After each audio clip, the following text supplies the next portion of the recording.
Okay, let's move on to time and space. Okay. Since we're talking about time. Okay. You've had an experience recently with a meditation that was quite profound. Would you like to share that? It wasn't exactly a meditation. It was more like a living vision, sort of. And in that vision, I was playing a snare drum. I used to be a drummer. And I had, the drumsticks were those kitchen utensils that were spirals that you beat. Egg whips? Egg whips. So I had 2 of those, and I was doing a drum roll that was going rat-a-tat-tat-tat-tat-tat, and it kept speeding up. Pretty soon it was just like that. And there was somebody that was with me. I'm not sure who that was. Might have been one of my masters. And they were sort of wanting me to come. We need to leave. And I'm sitting there on the drum, and the sticks are like alive in my hand. They're just moving on their own. And then all of a sudden, a very large bubble appears over my head that had striations of color, layers of colors. And I remember thinking, wow, that's cool. I wasn't sure what that was. And then I kept drumming. And then another layer, like, you know, the lava lamps, the stuff that used to rise up, that it came out of the big bubble that was over my head. And it was sort of an oval, and it went up even higher, and it had layers of color. And then I was aware of being totally out of time. There was no time. And it was a beautiful experience. And I realized that everything is as it should be. There was nothing to fear or worry. And I also remember there was something going on in my body while I was having this experience. I couldn't catch my breath. And once I popped out of the time matrix, then I knew that, oh, of course I can get my breath. There's nothing wrong with my body. It's just that when I'm in the time matrix, it appears, or I experience, that I can't get my breath. But in actuality, everything was fine. It was total freedom. And it also made me realize this is the level of immortality. When we're out of that time matrix, we are in immortality, because there's no time. There's no time to limit us. And then as I came back into the time matrix, it felt very burdensome, very heavy.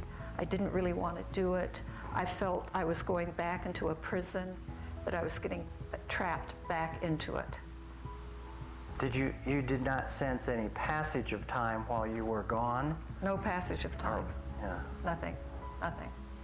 And then when I came back, whoever was with me pulled me out of that situation.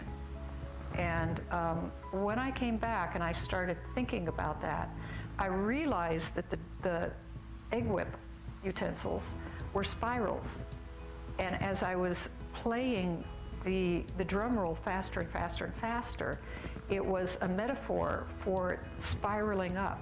The spirals, the speed of the electron was increasing. And when it increased to a certain velocity is when I was able to pop out of the time matrix. So you prompted this experience, or you're saying that we can prompt that experience by manipulating our vibration? I absolutely believe so. I believe that we can actually increase our frequency to such a great degree that the time matrix will not hold us, and that we will go beyond the frequency of the time matrix. And what did it feel like coming back in? You said felt heavy. It felt heavy. It felt like I had a very clear thought, I'm going back into prison. Time is like a prison. What did you see while you were not in that matrix? I just remember the experience of it. I don't think I saw anything specific. I didn't go out of this was not an experience where I was out of my body, traveling in the astral. I was in the body. The body was with me. So I just remember the experience of having that freedom, feeling that freedom in my body, knowing that everything was okay, that there was no limitation, that there was nothing wrong, that kind of thing.